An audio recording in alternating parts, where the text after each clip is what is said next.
Welcome back. I'm Janelle Best, president of the Howell Area Chamber of Commerce, and I have joining me today Julie Smith with WorkSkills. Welcome, Julie. Thanks, Janelle. Thanks for coming on today. I was hoping that you could go ahead and briefly introduce yourself. Well, absolutely. I'd be happy to. My name is Julie Smith. I have been with WorkSkills as the development director since February of 2013, so it'll be 8 years next month.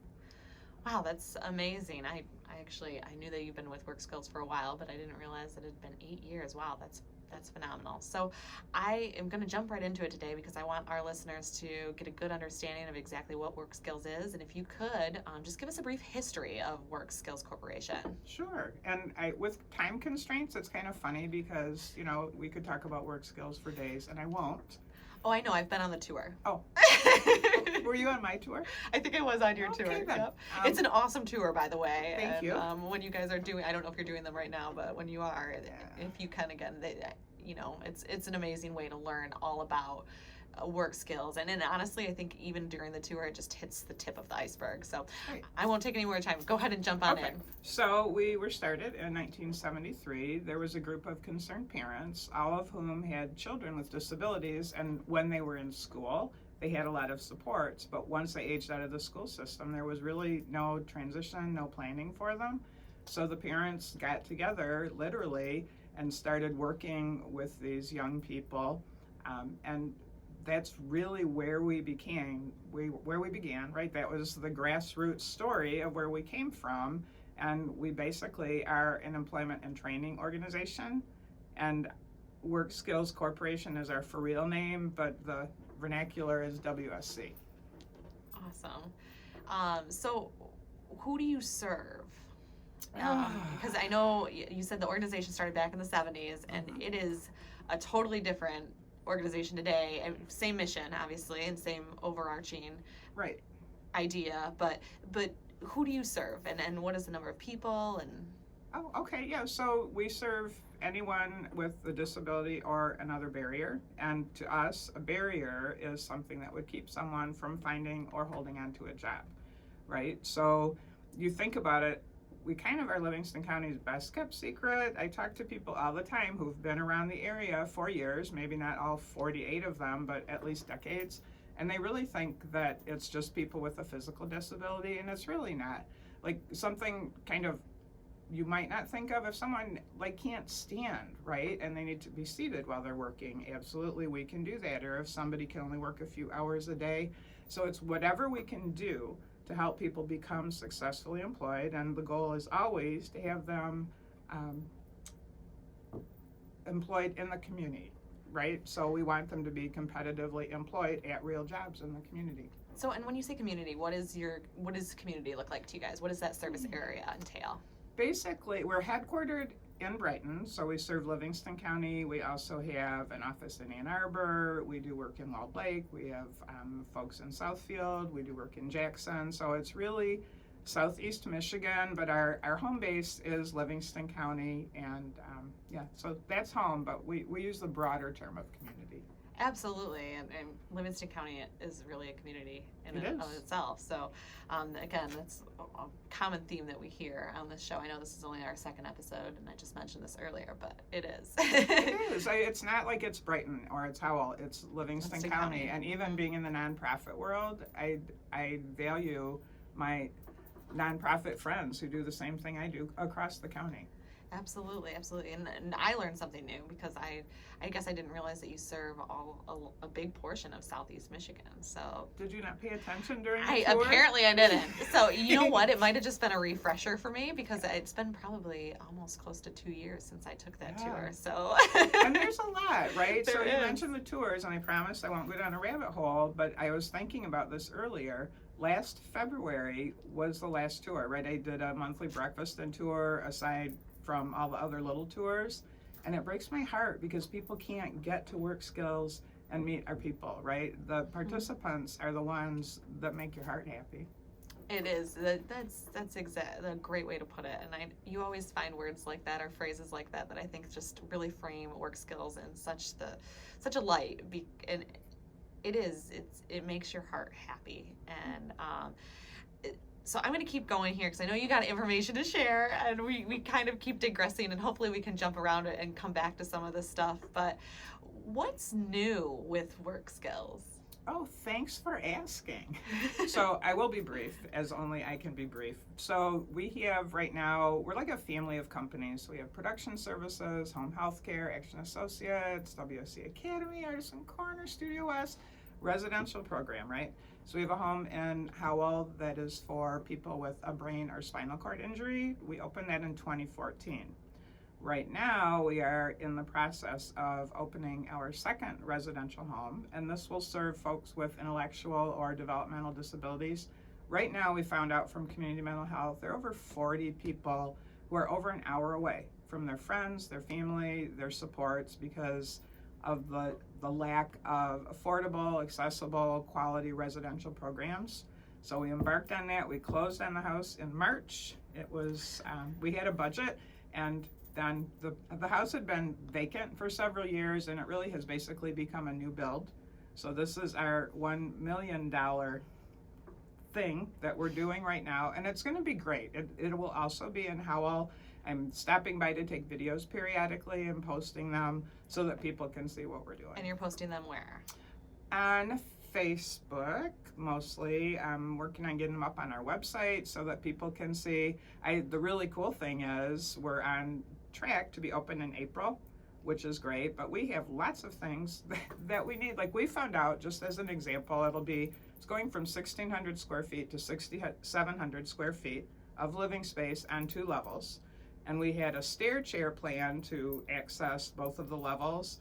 No, that's not what we need. We found out we needed an elevator. So that added $50,000 to our budget. And you know, whenever you do a project, you expect that it's going to cost more. Absolutely, yeah. And it is. Mm-hmm. So you said it went from 1,600 to 6,700 square feet? Yeah. So how many residents or how many people can you accommodate? It will be 6. So 6, pretty much the same as our current home. So that it's 100% accessible on both floors. Beautiful. It's on 7 acres. It's beautiful.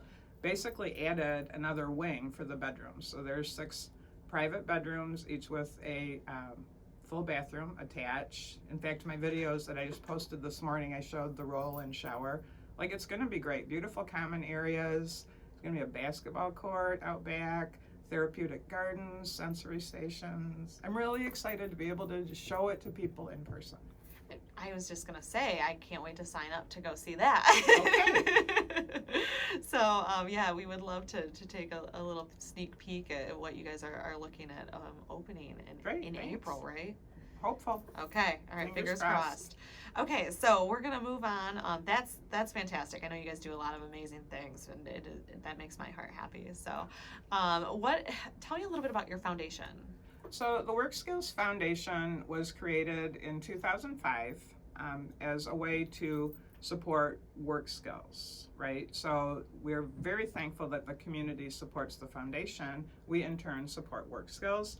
Any area that needs help, like, did I mention our residential program? Right, so the foundation is helping support that financially. We have purchased things for the ABA program. We bought a new kiln for Artisan Corner a couple of years ago. It's just specifically there to provide support to other WSC programs. So what kind of fundraising do you do through the foundation? How would somebody maybe get involved in the foundation? Oh, great question. Thanks for asking that one. So we are supported by individual and corporate gifts. We have an annual golf outing. We do some small grants and foundations. We have a vision partner program, which is great. And then we have WOW, which is the Women of WorkSkills. That's our philanthropic arm of really great gals who have a heart for people with disabilities. All right. And so if they want to get involved, do you guys have a foundation website, or is that something they would just find on your WorkSkills website? Yes. Okay, that was like the non-answer. Yeah, I mean, it's all one website. It's WSkills.com. Okay. So if someone were to go there, look down at the bottom and you can see the foundation if you have your readers on, because the font is really little right now. Or they can contact me. Okay, perfect. And then we'll get to your contact information in just a minute, but we have some more time. So yay! I want to just kind of back up a little bit. And could you share a little bit about your Artisan Corner and your studio? Sure. Yeah. So that's, we're all about people becoming employed, right? So one of the ways our innovative workforce development is through Artisan Corner, right? So folks come to us and they can create art, paintings, ceramics, fiber arts, pretty much anything that we can sell, and they earn an income.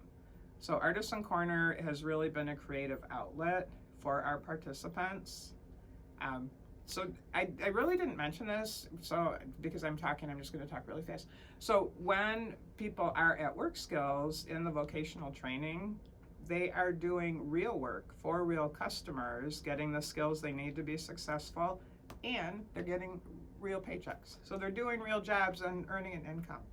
And that's what's so amazing too, because I think even with individuals that maybe have some of these barriers that you've talked about today, I just think that that sense of pride is huge in earning your own paycheck and being able to support themselves in some way, and, Right. and it really offers so much more than just these hard skills. It's that quality of life component as well. So you guys are truly doing some pretty amazing things there at Thank you. WorkSkills, and it's always a pleasure to just talk about it, and like I said, it's nice to have that refresher, even though maybe some of this information wasn't new to me today, but it's just always good to hear it again. So Thank you.